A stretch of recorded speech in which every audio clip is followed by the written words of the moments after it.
एक ऐसे खिलाड़ी जिसे टीम में मौका मिलने का इंतजार था, अचानक से उसे 3 नंबर पर भेजा गया और उस खिलाड़ी ने 131 रन का नवाब पारी ठोक दिया।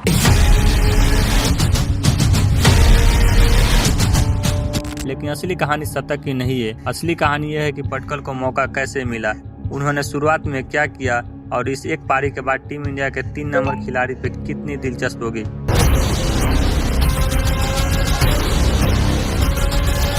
आज की इस पूरी वीडियो में इसी कहानी को आसान भाषा में समझेंगे। तो पहले मैच की शुरुआत समझ लेते हैं। भारत ने टॉस जीतकर पहले बल्लेबाजी चुनी और ओपनिंग करने यशस्वी जायसवाल और के राहुल।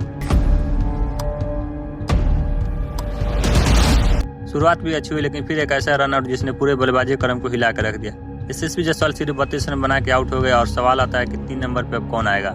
यहीं से टीम इंडिया ने देवदत्त पटकल पर भरोसा जताया और भाई यहीं से पटकल की कहानी शुरू हुई।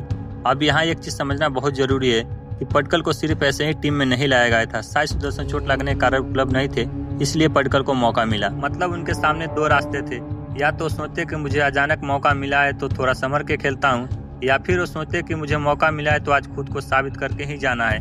और पटकल ने दूसरा रास्ता चुना। शुरुआत में उन्होंने कोई जल्दबाजी नहीं दिखाई, गेंद को देखा, समय लिया और खास करके स्पिनर के खिलाफ उन्होंने अपने फुटवर्क का शानदार इस्तेमाल किया। और यही चीज इस पारी की पूरी की पहली बड़ी सीख है।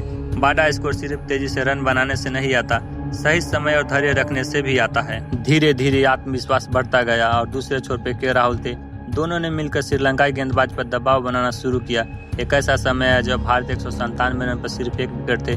पटकल और राहुल दोनों अर्धशतक पूरे कर चुके थे। पटकल की पारी की सबसे खास बात देखिए, वो सिर्फ रन नहीं बना रहे थे बल्कि श्रीलंका के स्पिनर को अटैक को लगातार बेअसर कर रहे थे। और यही वजह है कि उनकी पारी सिर्फ एक सेंचुरी नहीं लग रही थी, ऐसा लग रहा था जैसे कि पटकल काफी समय से इस मौके का इंतजार कर रहे थे। लेकिन क्रिकेट में कब कहानी बदल जाए पता नहीं चलता। के राहुल 77 रन पर कैंपस की वजह से रिटायर हट होकर चले गए।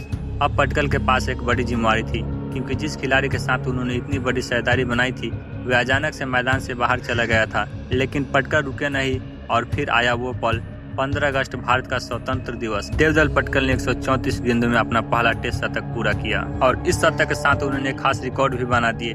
टेस्ट क्रिकेट में 15 अगस्त के दिन शतक लगाने वाले पहले भारतीय बल्लेबाज बन गए। सोचिए, पहला शतक और वो भी स्वतंत्र दिवस पे। ऐसा दिन पटकल शायद जिंदगी भर न भुला सके। अब सिर्फ आंकड़ा सुनकर मत जाइए।